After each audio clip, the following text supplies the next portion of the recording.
was a botch. Pretty much they saying they did a partial autopsy, whatever a partial autopsy means. How the hell do you do a partial autopsy? So they say, there's not going to be any justice for her because they don't see anything wrong because they sent her body back to the states, and the federal government did their own autopsy, and they didn't see that her spine was even broken. They're trying to say the girl's spine wasn't broken when Mexico said it was, but they're trying to say Mexico didn't do a full autopsy. So they just done dropped the ball on this whole entire case. This young lady family will never get justice for her, and the people that was responsible are still out there. The Carbo 6 is still out there living a best fucking life. And this girl is dead from going on a trip, only being there less than 24 hours, and not even having a life. And they can't find anything wrong. What the hell is going on in the world today?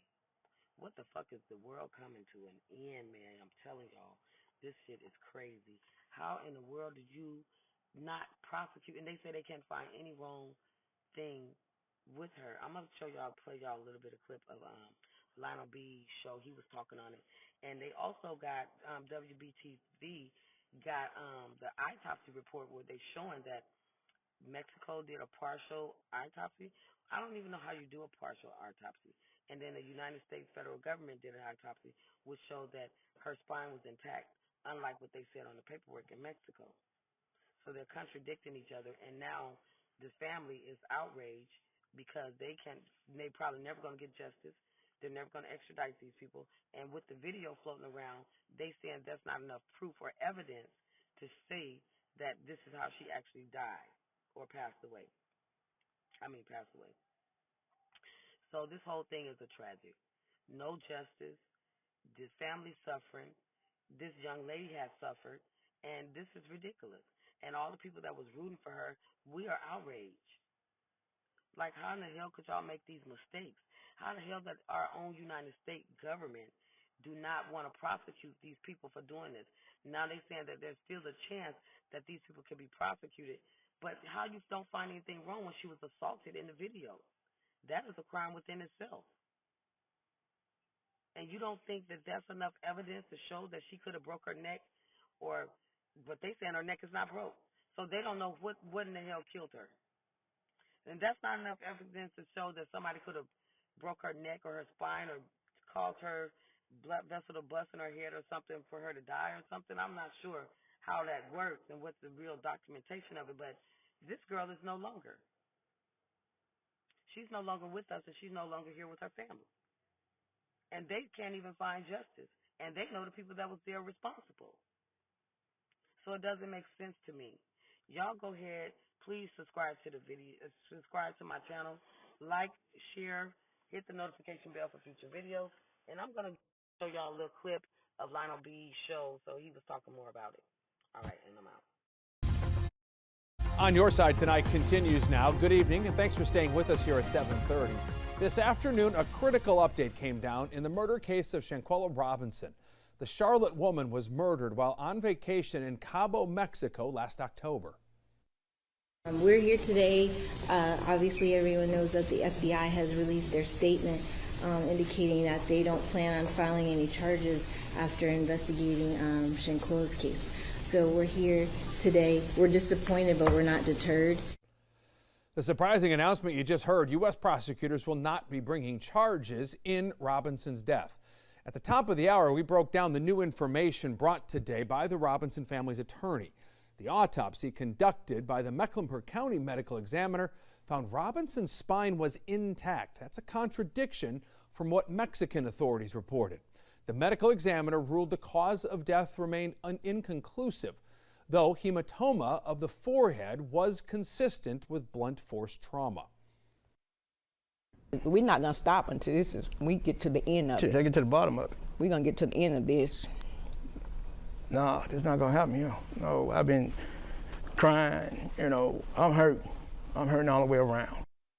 You notice that interview was back in November. Here we are, April. The Robinson family attorney said today's conclusion left them waiting for more answers. Someone else who has been asking questions, searching for answers in this case, our very own Brandon Hamilton.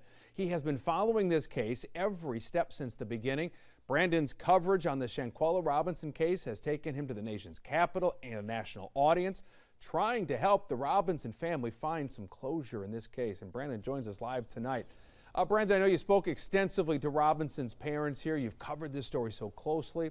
Curious what your reaction was when you heard no charges were coming. Jamie, my first reaction was to think about Shanquella's family and her parents. In that interview you played from our November sit-down one-on-one, they, as you heard, talked about that they were not going to stop until they got justice for their daughter. So you think about their family, no matter what the outcome is. As today we found that no federal charges are going to be filed. You just think about the parents, think about the family and the things they're going through. Again, as our job as journalists is to find that answer, to find whatever the truth may be. But again, as humans, you empathize, you have that emotional feeling because again, the bottom line, there is a life that is gone. Way too young, just 25 years old. What's it like to report extensively on someone you haven't met? Do you come to feel like you know them in some way?